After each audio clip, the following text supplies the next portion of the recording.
At the White House today, there was a lot of talk about Jordan, saying they would negotiate with ISIS, releasing a would-be bomber who was captured for a Jordanian pilot. The White House said through a spokesman that they would not, the U.S. would not do that. That brought up questions about the Taliban 5 who were released for Bo Bergdahl, and that produced this exchange. How is what the Jordanians are talking about doing any different than what the United States did to get the release of Bergdahl? Releasing prisoners held at Guantanamo Bay to the Taliban, which is clearly a terrorist organization. Prisoner swaps are a traditional end of conflict interaction that happens as the war in Afghanistan wound down. We felt like it was the appropriate thing to do. The president's bedrock commitment as commander-in-chief is to leave no man or woman behind. That's the principle he was operating under. Isn't that what the Jordanians are operating under? Well, I think, John, the Taliban is still conducting terrorist attacks, so you can't really say that the war has ended as far as they're concerned. Well, I'd also point out that the Taliban is an armed insurgency. ISIL is a terrorist group, so we don't make concessions to terrorist groups. We feel the Taliban is a terrorist group? I don't think that the Taliban is an armed insurgency. This was the winding down of the war in Afghanistan, and that's why this arrangement was dealt. The Taliban is an armed insurgency, not a terrorist group. Back with the panel, Charles. It slits throats, it attacks buses, it drives car bombs into markets, and it's not a terrorist group. Look, you can't parody this administration. The idea that the United States would not do this is preposterous. Of course we do. And also the idea that the war is winding down. Tell that to anybody who lives in Afghanistan. This is a fantasy. Obama's pretended that the war on terror, the war in Afghanistan, the war in Iraq are all winding down, and the wars are all back. So, I mean, this is sort of embarrassing. The issue for the Jordanians is they are a miraculous ally in the region. They have been our friend and stable for 50 years in a region where regimes last a week and a half.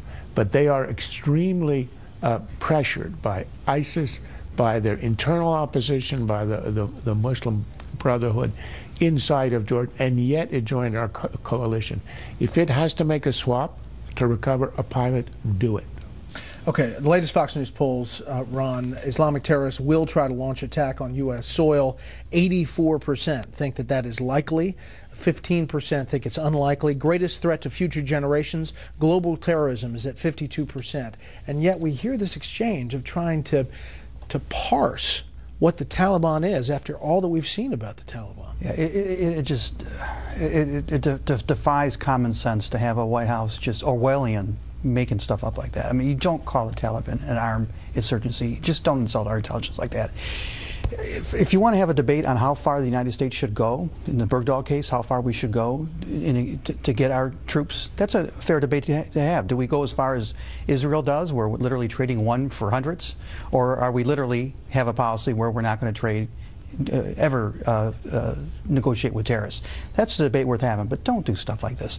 Don't have the Bergdahl family out in the Rose Garden.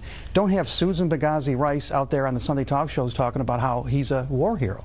Because clearly those facts don't all line up, and it undermines the credibility of the U.S. government, undermines the credibility of the White House, and it gets us away from the real debates that we should be having. For example, how far should we go to get one of our men or women out? Steve. We launched a war in Afghanistan based on the authorization of the use of military force September 18th, 2001, that included the Taliban, groups that were harboring, sponsoring al-Qaeda.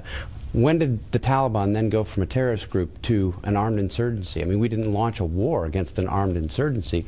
And when the Department of Justice defends the detention of Taliban leaders in Guantanamo Bay, it does so based on the argument that the Taliban is a terrorist group. So the administration is contradicting not only common sense, it's contradicting the arguments that not only it has made, but the Bush administration has made repeatedly. And I think it's dangerous to be so determined to ignore the threat and to not call the threat what it is.